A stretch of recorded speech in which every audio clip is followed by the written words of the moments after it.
Ano masasabi mo? Balik probinsya! Balik probinsya! Itaas ang presyo ng bigas, ibaba ang presyo ng laptop, ibaba ang presyo ng laptop, computer, cellphone. Ayos.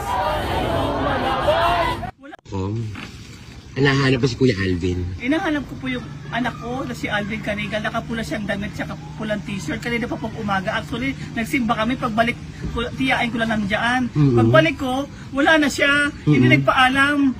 So, kinakabahan ako. Tanghali, kinakabahan ako eh. Okay. Nagsimba ako sa simbahan. Tapos, yung kasama ko sa simbahan, nagsabi sa akin na nakita din sa Facebook ang anak ko.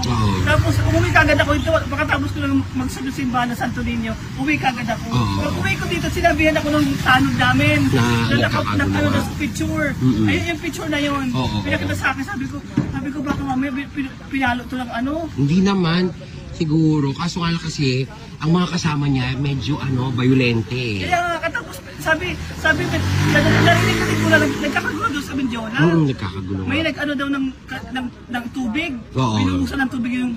Tapos may mga kinuha daw na may mga kinuha daw na bata. Sabi ko, baka napasama siya doon sa mga bata kinuha ng mga violent riders. Wala akong tulog sa pag-aalala, emosyonal ang ina ng nag-viral na fishball warrior na si Alvin Kiringal matapos arestuhin ng mga pulis ang kanyang anak sa gitna ng malawakang kilos protesta nitong linggo, September 21. Ayon kay Mian Kiringal, nakiusap siya sa mga otoridad na palayain ang 32 anyos niyang anak. Kagabi pa ako nagsabi sa kanila na may schizophrenia at PWD si Alvin. Ang sagot sa amin, kunin ang pangalan at i-verify namin. Gusto kong kausapin yung anak ko ng harap-harapan kasi PWD yan. Sana makalaya siya. Sana tipong masubaybayan ko rin. Dagdag pa niya, hindi pa tukoy sa ngayon kung bakit dinampot ng mga pulis ang viral na rallyista. Ang climate change, kahit magsarado ang SM, ang Robinson, ang lahat na ng mall, ang pera nandyan. Pwedeng gumawa ang gobyerno ng pera. Am I right? So bakit natatakot ang gobyerno na magsara ang mga negosyante? Hanggat may gahaman, may negosyante. Pero yun, hindi naman sa ganun. Maraming mga kabataan na Forbes under 30 category, Forbes billionaire under 30, 23 years old Mark Zuckerberg, barely out of 10 naging billionaire. Bakit hindi gayahin ng Pilipino?